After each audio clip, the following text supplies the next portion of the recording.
With the Lucky Land Slots, you can get lucky just about anywhere. Dearly beloved, we are gathered here today to... Has anyone seen the bride and groom? Sorry, we're here. We were getting lucky in the limo and we lost track of time. No, Lucky Land Casino, with cash prizes that add up quicker than a guest registry. In that case, I pronounce you lucky. Play for free at LuckyLandSlots.com. No purchase necessary. VGW Group. Void where prohibited by law. 18+. Terms and conditions apply. Say, kids, what time is it? It's kind of like watching TV, but, in your car. Mike the Intern, Jay Stevens in the studio. Dark Side of the Stream, episode 194. This week was my pick. It's called Wild Wild Space. You can watch it on Max, and it's a hour-and-a-half documentary about the capitalization, I guess, of space. Or is it commercialization? Yeah. I mean, because it gets capitalism. Or is it privatization? Is that what they would call that? Well, the idea is that there isn't a whole lot of regulation in space. Because, come to find out, you can just go up there. It's like, if you can figure out how to get a rocket up there, buddy. If you can figure out how to make it. You want, honestly. So this kind of tells the story, and of course it starts with Elon Musk and SpaceX and all that He's stuff. done some great things for space, right? Yeah, but then, I mean, it's right out of the gate. Don't think it's like these guys that are just like, they want, they were big fans of Star Trek, and they're all about space exploration. They want to make as much money as they possibly can. You heard they found this. diamonds, like Mercury is like 10 feet of diamonds or something on the surface. Get it out of there? But again, somebody's going to try. But again, so that right out of the gate, make no mistake, except for, I don't know, the New Zealand guy, I think he's just doing it because he's insane. But we'll get into these just characters, to say these cast of characters in this documentary.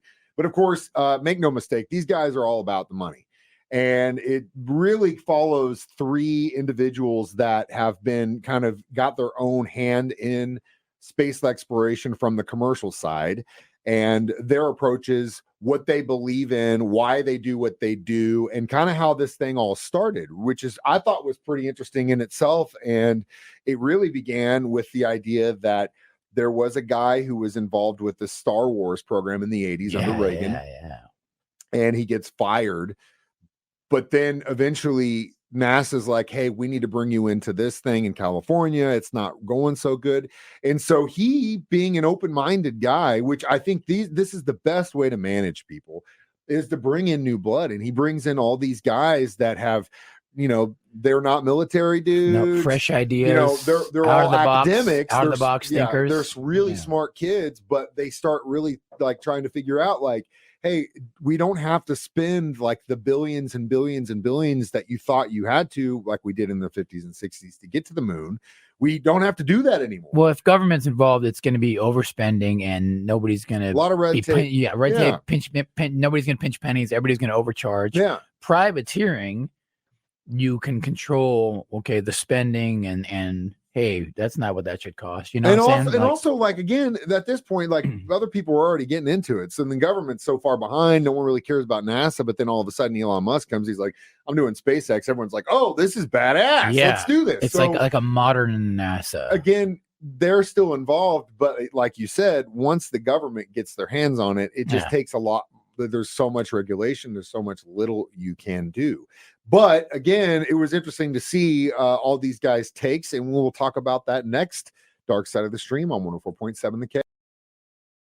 Mike the Intern, Jay Stevens back in the studio. It is Dark Side of the Stream, episode 194, Wild Wild Space. And of course, the title comes from the idea that this is really the last unexplored country, even though we've explored it. And the thing that kind of blows my mind straight out of the gate too is they start talking about all the satellites rotating the planet, right? And at, they thought it would be at this number, but then it's actually like 8,000. And then they thought it was going to be this number, and that's like 10,000. What the hell are we going to do in 20, 30 years when it's just like literally a cloud of debris in the sky? Yeah. How are you going to? Who's regulating that? Yeah. Well, that's where the flat earther guys come in. We're not going down that road. You can talk about that somewhere else, my friend. Somebody might call in with their flat earth theory. Sure. Again, if you do, there is a great video online that I showed Jay recently when you started bringing up this flat earth nonsense. And I said I watched a great flat earth two guys that were huge flat earthers that went out to do the experiment. They set up the poles, they set them far away, and then it proved in their video that there was a curve, which proved that the planet was curved. If they could figure out the distance and circumference of the earth in ancient Roman times based on the shadows of the monuments erected on this planet, my friend, all between then and now, we didn't flatten the earth. I feel like Mike needs someone to call in with their flat earth theory. Yeah, okay, well, please. You can say all you want, and I can just say, you know what? There's a thing called truth and a thing called false, and whatever you want to believe, bro, that's fine. That's cool. Stupid. Anyway, so I don't even know what the hell we were talking about. I love to get Mike heated. It's poking the intern is what he likes to call it. So anyway, because it's ridiculous. It's the stupidest thing I've ever heard of in my life. Please call in if you think the earth is flat. Please. It's 2024. Convince Mike. Christ's sake. Convince Mike. 2024, man.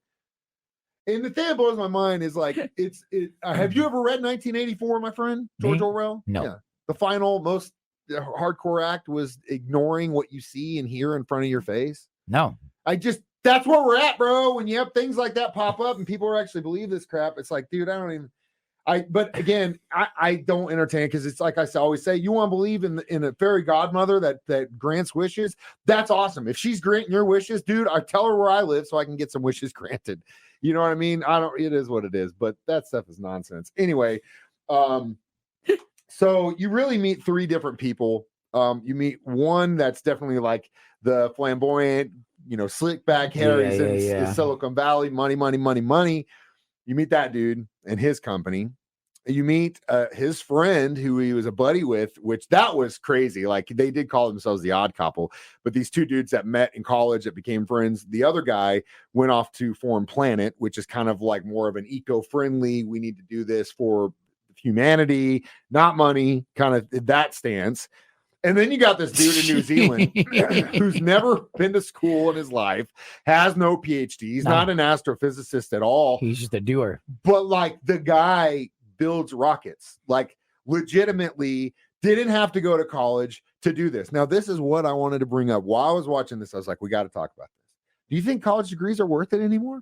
I mean, you got this dude in New Zealand who's literally working for a rocket, has his own rocket ship company, and you pay him millions of dollars so that he will launch satellites or whatever you want into space. He makes money doing that. He didn't go to school at all. He didn't go to college.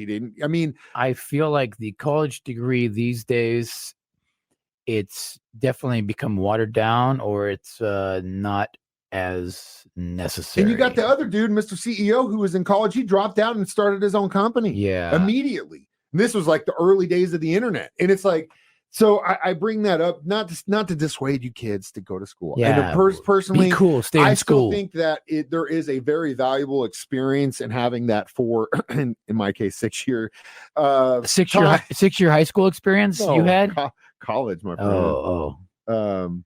So you don't have to. I don't think these days you don't have to get a degree. You don't. But again, what I was going to say was, I think it's valuable to have that experience. I don't think it's worth paying six figures and getting yourself right. 6 figures That's in the debt. problem is you get in this huge debt, and then you're what are you gonna do? You still live in home with your parents, can't afford to buy a house, and the student loan debt can be gnarly, and it's not cancelable. Even if you file bankruptcy, you still owe that. And guess debt. what, buddy? You don't get any good credit when you pay it off. So only thing it does is just screw you. And I think you even with the college degree, it's not like there's these great jobs out there waiting for you. You know what I'm saying?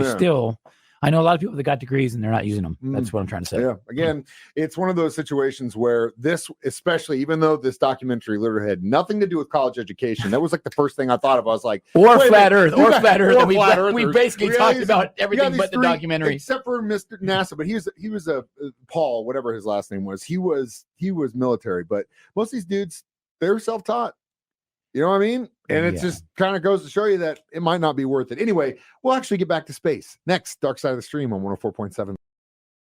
Mike the Intern, Jay Stevens back in the studio. Dark Side of the Stream, episode 194, discussing Wild Wild Space. So again, another part of this documentary, which tells about the commercialization of space, is kind of like how, they break it down where back in the day, this is what it would cost you to send something into space, whether it be a camera, satellite, broadband satellite, whatever, any kind of satellite. You can send them up. They're the size of toasters if you want to, right? They've made them very small. They actually at one point sent a camera up there just to prove that it didn't need to be this huge thing, right? They could actually control it, which I thought was very cool.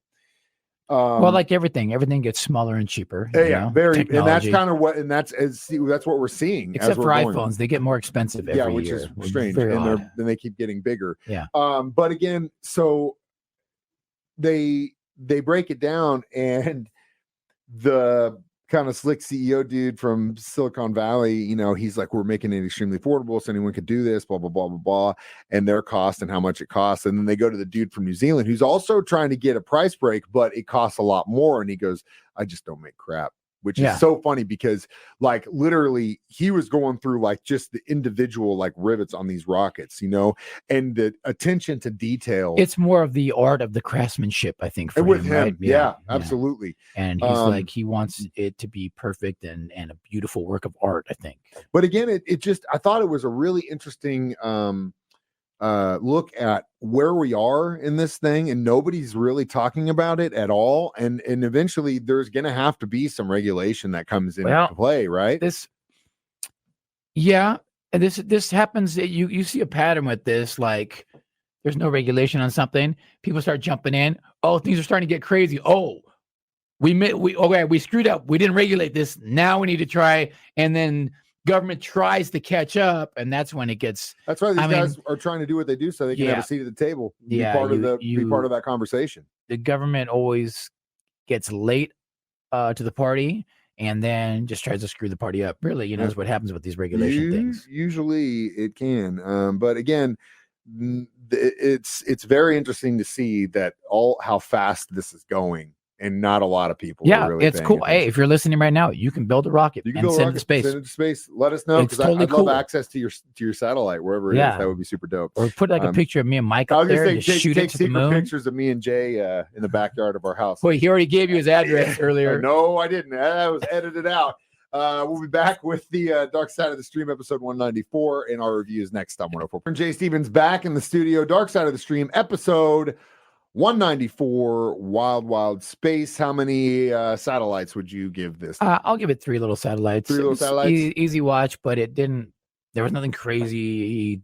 I like twists and stuff. And you get to see these kind of on the fringe and see the story about how this stuff kind of came to fruition, and how, again, when the government becomes too big and they start to not really pay attention, eventually somebody little is going to come through and say, hey, we can do this faster, cheaper, smaller, quicker, whatever. I mean, just like how Elon reuses the rockets. That's huge. The government used to blow them up, and now they reuse them, and it's like that probably saves a lot of money. Yeah. The last question I'm going to ask you: would you ever take a commercial flight to space? Nah, I'm good, man. I don't. Same reason I don't go scuba diving, dude. It's like the juice is not worth the squeeze. Yeah. What about skydiving?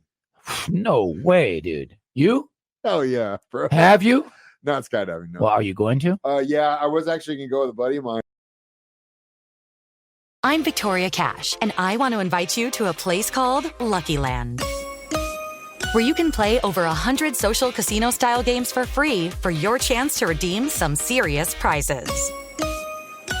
So what are you waiting for? The best way to discover your luck is to spin. So go to LuckyLandSlots.com. That's LuckyLandSlots.com. And get lucky today. At Lucky Land. No purchase necessary. VGW Group. Void where prohibited by law. 18+. Terms and conditions apply.